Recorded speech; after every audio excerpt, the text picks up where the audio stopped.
Recording in progress. Om Shanti. Om Shanti. Om Shanti. सभी relax होकर बैठे।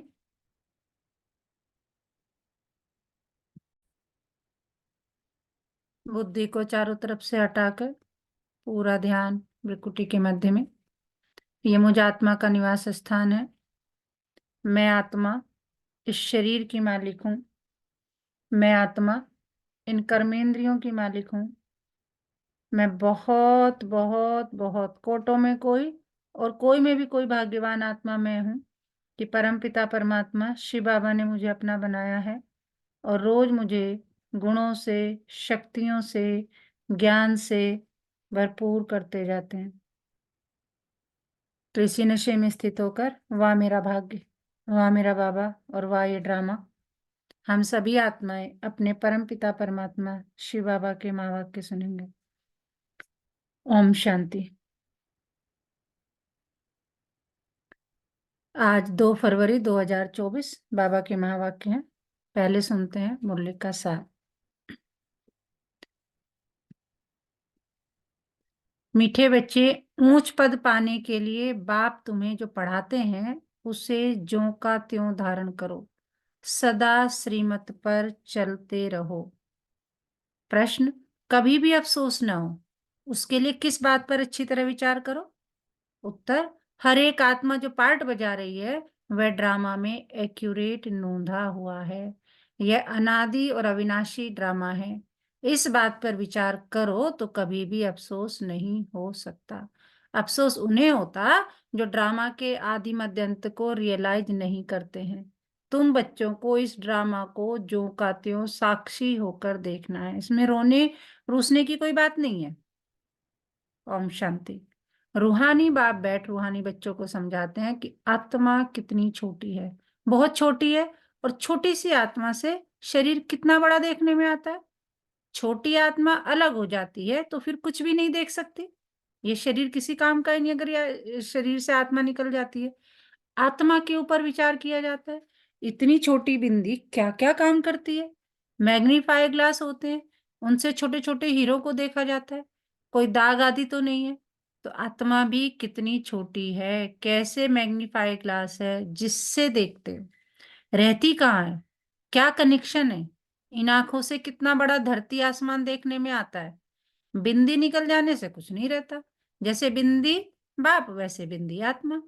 इतनी छोटी आत्मा प्योर इम्प्योर बनती है। यह बहुत विचार करने की बातें हैं। दूसरा कोई नहीं जानते आत्मा क्या है, परमात्मा क्या है। इतनी छोटी आत्मा शरीर में रह क्या क्या बनाती है, क्या क्या देखती है। उस आत्मा में सारा पार्ट भरा हुआ है 84 का। कैसे वह काम करती है, वंडर है। इतनी छोटी सी बिंदी में 84 जन्मों का पाठ नोंधा हुआ है। एक शरीर छोड़ दूसरा लेती है। शरीर से आत्मा निकल गई तो शरीर मर गया। कितना बड़ा शरीर है और कितनी छोटी आत्मा है। यह भी बाबा ने बहुत बार समझाया कि मनुष्य को कैसे पता पड़े कि यह सृष्टि का चक्र हर 5000 वर्ष बाद फिरता है। फलाना मरा, यह कोई नई बात नहीं। उनकी आत्मा ने यह शरीर छोड़ दूसरा लिया। 5000 वर्ष पहले भी इस नाम रूप को इसी समय छोड़ा था। आत्मा जानती है हम एक शरीर छोड़ दूसरे में प्रवेश करती हूँ। अभी तुम शिव जयंती मनाते हो, दिखाते हो 5000 वर्ष पहले भी शिव जयंती मनाई थी। हर 5000 वर्ष बाद शिव जयंती जो हीरे तुल्य है मनाते ही आते हैं। यह सही बातें हैं।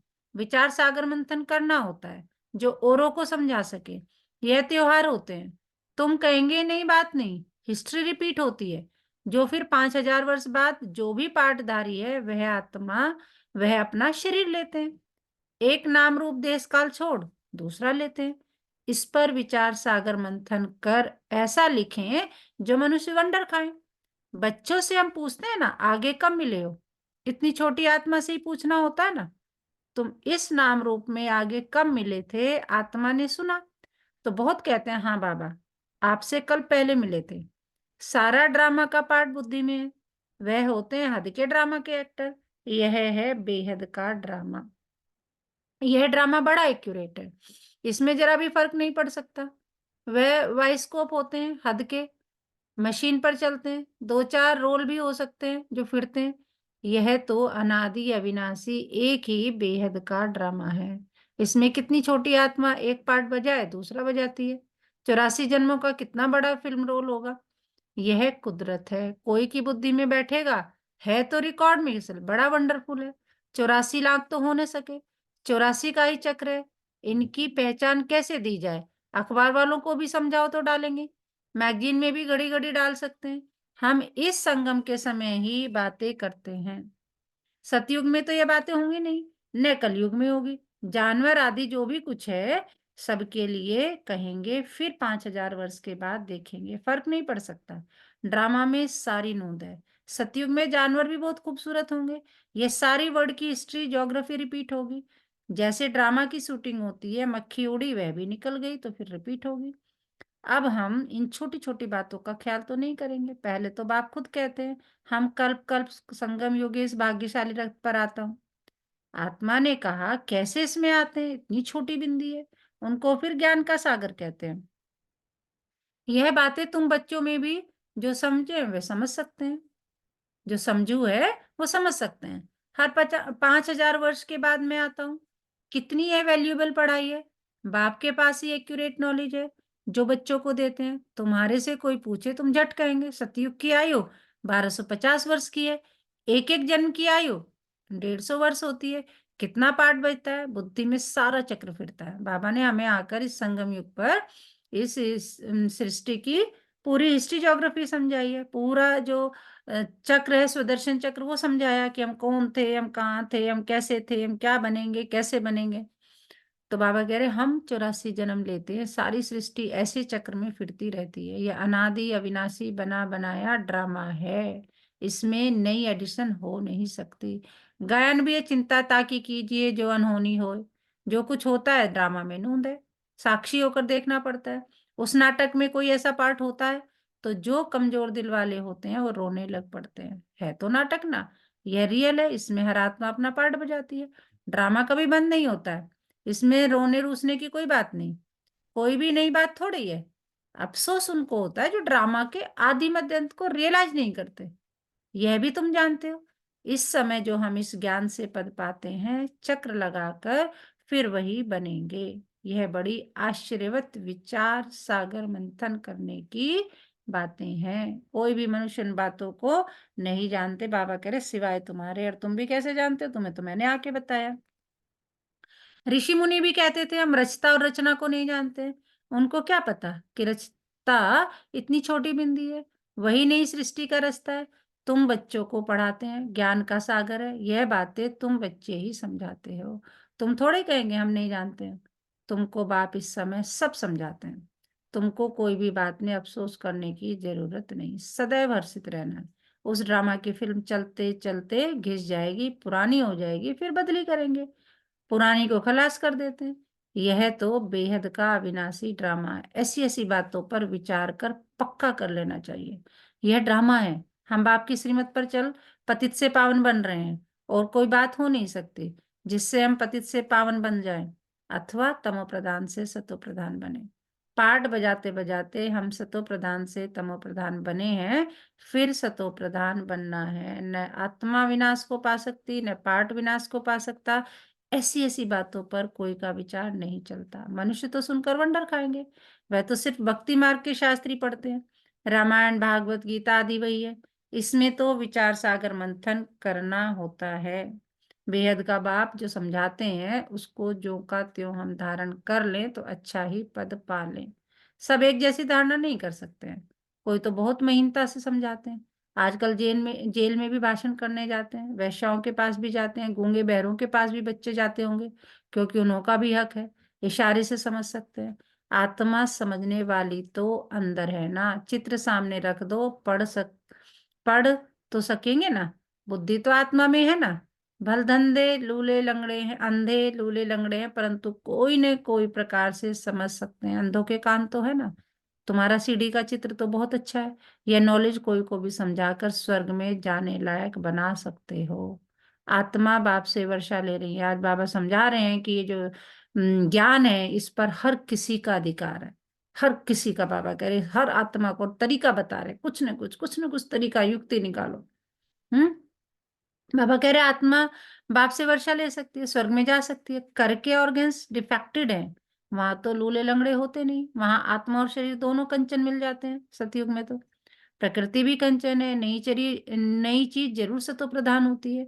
यह भी ड्रामा बना हुआ है, एक सेकंड न मिले दूसरे से, कुछ न कुछ फर्क पड़ता है। ऐसे ड्रामा को जो का त्यों साक्षी होकर देखना है। यह नॉलेज तुमको अब मिलती है, फिर कभी नहीं मिलनी है। आगे यह नॉलेज थोड़ी थी। यह अनादि अविनाशी बना बनाया ड्रामा कहा जाता है। इसको अच्छी रीति समझ और धारण कर किसी को समझाना है। तुम ब्राह्मणी इस ज्ञान को जानते हो। यह तो चौब चीनी ताकत की दवा तुमको मिलती है। अच्छी से अच्छी चीज की महिमा की जाती है। नई दुनिया कैसे स्थापन होती है, फिर से राज्य कैसे होगा, तुम्हारे में भी नंबरवार जानते हैं। जो जानते हैं वे दूसरों को समझा भी सकते हैं, बहुत खुशी रहती है। किन्हों को तो पाई की भी खुशी नहीं है। सबका अपना अपना पार्ट है। जिनको बुद्धि में बैठता होगा, विचार सागर मंथन करते होंगे, तो दूसरों को भी समझाएंगे। तुम्हारी यह है पढ़ाई जिससे तुम यह बनते हो। तुम कोई को भी समझाओ कि तुम आत्मा हो। आत्मा ही परमात्मा को याद करती है। आत्माएं सब ब्रदर्स हैं। कहावत है गॉड इज वन।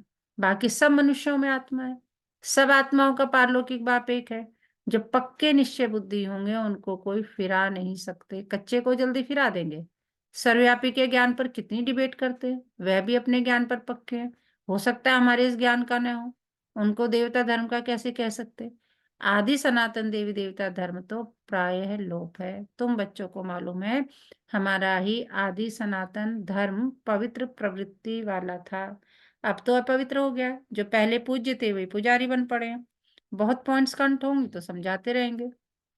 बाप तुमको समझाते हैं, तुम फिर औरों को समझाओ कि यह सृष्टि चक्र कैसे फिरता है। सिवाय तुम्हारे और कोई नहीं जानते।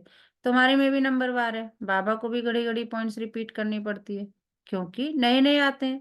बाबा कह रहे मैं भी एक ही बात, कुछ बच्चे सोचते होंगे जो पुराने की एक ही बात बार बार क्यों रिपीट। बाबा कह रहे नए आते हैं, शुरू में कैसे स्थापना हुई तुम्हारे से पूछेंगे, फिर तुमको भी रिपीट करना पड़ेगा। तुम बहुत बिजी रहेंगे, चित्रों पर भी तुम समझा सकते हो, परंतु ज्ञान की धारणा सबको एक रस तो नहीं हो सकती है। इसमें ज्ञान चाहिए, याद चाहिए, धारणा बड़ी अच्छी चाहिए। सतो प्रधान बनने के लिए बाप को याद जरूर करना है। कई बच्चे तो अपने धंधे में फंसे रहते, कुछ भी पुरुषार्थ ही नहीं करते। यह भी ड्रामा में नूंद है। बाबा कह रहे उनकी भी गलती नहीं, ड्रामा का पार्ट है। कल पहले जिन्होंने जितना पुरुषार्थ किया है उतना ही करेंगे। पिछाड़ी में तुमको एकदम भाई भाई होकर रहना है। नंगे आए नंगे जाना है। ऐसा मतलब शरीर नहीं देखना है, कहने का मतलब है। ऐसा ना हो पिछाड़ी में कोई याद आ जाए, काका मामा चाचा ताऊ कोई याद आ जाए, अभी तो कोई वापस जा ना सके। जब तक विनाश न हो स्वर्ग में कैसे जा सकेंगे। जरूर या तो सुख सुतन में जाएंगे या यहाँ ही जन्म लेंगे। बाकी जो कमी रही होगी उसका पुरुषार्थ करेंगे, वह भी बड़े हो तब समझ सके। यह भी ड्रामा में सारी नूंद है। तुम्हारी एकरस अवस्था तो पिछाड़ी में ही होगी। ऐसे नहीं लिखने से क्या होगा, सब याद तो हो सकता है, फिर लाइब्रेरी आदि में इतनी इतनी किताबें क्यों होती है। डॉक्टर वकील लोग बहुत किताबें रखते हैं, स्टडी करते रहते हैं, वे मनुष्य मनुष्य के वकील बनते हैं। तुम आत्माएं आत्माओं के वकील बनती हो। आत्माएं आत्माओं को पढ़ाती हैं। वह है जिस्मानी पढ़ाई, यह है रूहानी पढ़ाई। इस रूहानी पढ़ाई से फिर 21 जन्म कभी भूल चूक नहीं होगी। माया के राज्य में बहुत भूल चूक होती रहती है, जिस कारण से सहन करना पड़ता है। जो पूरा नहीं पढ़ेंगे, कर्मातीत अवस्था को नहीं पाएंगे, तो सहन करना ही पड़ेगा। फिर पद भी कम हो जाएगा। विचार सागर मंथन कर औरों को सुनाते रहेंगे, तब चिंतन चलेगा। बच्चे जानते हैं कल्प पहले भी ऐसे बाप आया था जिसकी शिव जयंती मनाई जाती है। लड़ाई आदि की तो बात नहीं, वह सब है शास्त्रों की बात है। ये पढ़ाई है। आमदनी में खुशी होती है, जिनको लाख होते हैं उनको जास्ती खुशी होती है। कोई लखपति भी होते हैं, कोई कखपति भी होते हैं, अर्थात थोड़े पैसे वाले भी होते हैं। तो जिसके पास जितने ज्ञान रतन होंगे उतनी खुशी भी होगी। अच्छा, मीठे मीठे सिकिलदे बच्चों प्रति माता पिता बाप दादा का याद प्यार और गुड मॉर्निंग। रूहानी बाप की रूहानी बच्चों को नमस्ते। हम रूहानी बच्चों की रूहानी माता पिता बाप दादा को सर्व संबंधों से सिकवे प्रेम से दिल व जान से याद प्यार गुड मॉर्निंग नमस्ते बाबा नमस्ते। धारणा के लिए मुख्य सार। नंबर 1, विचार सागर मंथन कर स्वयं को ज्ञान रत्नों से भरपूर करना है। ड्रामा के राज को अच्छी रीति समझकर दूसरों को समझाना है। किसी भी बात में अफसोस न कर सदा हर्षित रहना है। नंबर 2, अपनी अवस्था बहुत काल से एक रस बनानी है ताकि पिछाड़ी में एक बाप के सिवाय दूसरा कोई भी याद न आए। अभ्यास करना है। क्या अभ्यास करना है? हम भाई भाई हैं, अभी वापस जाते हैं। वरदान, अलबेलेपन की लहर को विदाई दे, सदा उमंग उत्साह में रहने वाली समझदार आत्मा भव। कितना प्यारा वरदान है। तो कई बच्चे दूसरों को देखकर स्वयं अलबेले हो जाते हैं, सोचते हैं ये तो होता ही है, चलता ही है। क्या एक ने ठोकर खाई तो उसे देखकर अलबेलेपन में आकर खुद भी ठोकर खाना, ये समझदारी है? बाप दादा को तो रहम आता है कि ऐसे अलबेले रहने वालों के लिए पश्चाताप की घड़ियां कितनी कठिन होगी। इसलिए समझदार बन, अलबेलेपन की लहर को, दूसरों को देखने की लहर को मन से विदाई दो। औरों को नहीं देखा, औरों को नहीं देखो, सिर्फ किसको देखना है? बाप को देखो। स्लोगन, वारिस क्वालिटी तैयार करो, तब प्रत्यक्षता का नगाड़ा बजेगा। और पूरा दिन किस समान में रहना? मैं सदा उमंग उत्साह में रहने वाली आत्मा हूं। मैं सदा उमंग उत्साह में रहने वाली आत्मा हूं। अच्छा, ओम शांति।